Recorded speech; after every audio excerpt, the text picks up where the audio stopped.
가끔 그럴 때 있잖아요. 정말 굳건하다고 믿었던 내 신앙이 어느 한순간에 와르르 무너져 내리는 것 같은 느낌. 그럼 어떻게 해야 끝까지 흔들리지 않을 수 있을까요? 오늘 송호준 목사님의 설교, 끝까지 믿음의 선봉에 서라를 통해서 그 핵심 원칙들을 한번 제대로 파헤쳐 보겠습니다. 자, 모든 이야기의 시작은요, 바로 이 결단에서부터였습니다. 이 구절이 마치 우리한테 딱 묻는 것 같아요. 당신은 그냥 지켜만 보고 있을 겁니까? 아니면 이제 믿음의 선봉에 설 준비가 되었습니까? 하고 말이죠. 네, 그래서 첫 번째 핵심이 바로 이겁니다. 믿음의 선봉에 서라. 이게 무슨 뜻이냐면요. 신앙생활이 그냥 관람석에 앉아서 구경하는 게 아니라는 거예요. 직접 경기장으로 뛰어들어야 한다는 거죠. 수동적인 믿음은 이제 그만하고 능동적으로 움직이는 것. 이게 바로 선봉에 선다는 것의 진짜 첫걸음입니다. 여기 아주 좋은 모델이 한 명 있습니다. 바로 제사장 여호야다인데요. 이 사람은 나라가 정말 혼란스러웠을 때 그냥 가만히 앉아서 기도만 한 게 아니에요. 용기를 딱 내서 직접 행동으로 보여준 그런 리더였죠. 한번 보세요. 그가 어떻게 행동했는지. 첫째, 뜻을 같이 할 사람들을 쫙 모으고요. 둘째, 정당한 왕을 세우고. 셋째, 부패한 권력을 몰아냈습니다.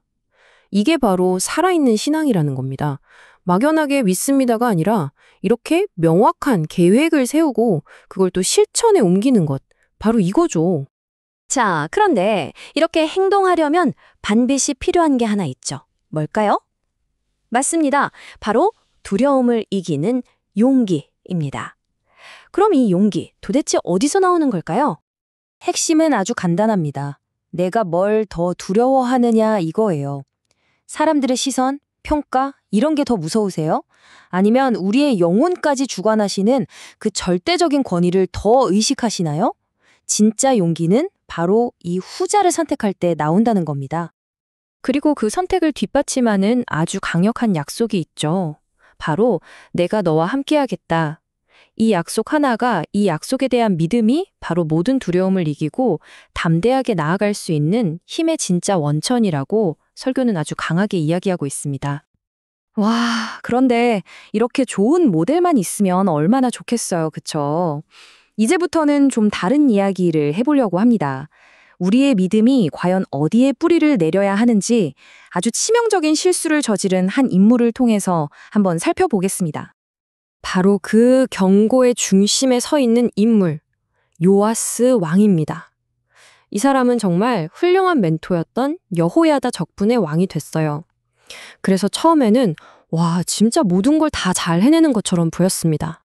하지만 문제가 있었어요. 그의 믿음은 하나님이 아니라 여호야다라는 사람에게 뿌리를 내리고 있었던 거죠. 자, 그러니까 어떻게 됐을까요?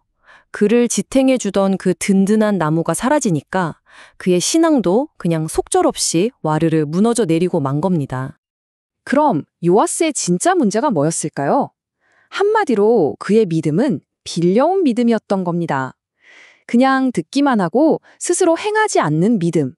내 것이 아닌 남의 믿음에 기댄 거죠. 이건 결국 자기 자신을 속이는 것밖에 안 됩니다.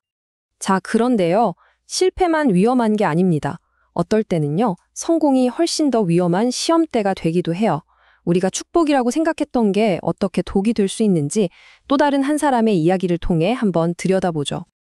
이번 인물은 아마샤 왕입니다. 이 왕도 시작은 정말 훌륭했어요. 하나님의 도움으로 큰 전쟁에서 이기면서 그야말로 성공의 정점에 딱 섰죠. 그런데 바로 그 성공이 그의 발목을 제대로 잡고 맙니다. 승리에 완전히 취해버린 거예요. 그래서 뭘 했냐면 자기가 이긴 그 적들의 우상을 가져와서 섬기기 시작합니다. 그러다 보니 점점 교만해졌고 결국 무리하게 더 강한 나라에 전쟁을 걸었어요. 결과는 어땠을까요? 당연히 처참한 패배였죠. 이게 바로 성공이 교만을 낳고 그 교만이 몰락을 부르는 아주 전형적인 과정입니다. 그럼 어떻게 해야 할까요? 해법은 바로 겸손이라는 그릇을 미리 준비하는 겁니다. 한번 생각해 보세요. 아무리 좋은 축복이 쏟아져도 그걸 담을 그릇, 이 겸손의 그릇이 준비되어 있지 않으면 어떻게 될까요? 전부 다 깨지고 쏟아져 버리고 말겠죠. 자, 이제 이 모든 이야기와 원칙들을 하나로 모아서 우리 각자에게 던지는 질문으로 넘어가 보겠습니다. 그래서 우리는 이제 뭘 해야 하는가? 바로 이 질문이죠. 이렇게 무너져 내리는 사람들의 이야기를 쭉 보니까 결국 이 근본적인 질문으로 다시 돌아오게 됩니다. 도대체 어떻게 해야 끝까지 흔들리지 않을 수 있을까? 여기에 대해서 설교는 3가지 아주 구체적인 방법을 제시합니다. 결론은 이겁니다.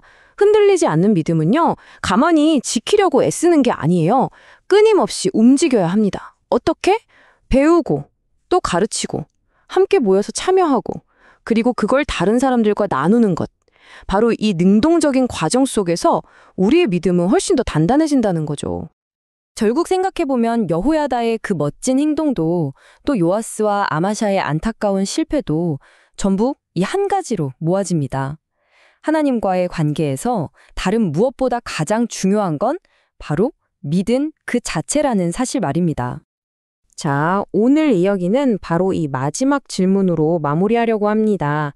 설교의 모든 가르침을 딱 한 문장으로 모아서 우리 각자에게 던지는 질문이죠. 나의 신앙은 과연 능동적인가 아니면 수동적인가? 한번 깊이 생각해 보시면 좋겠습니다.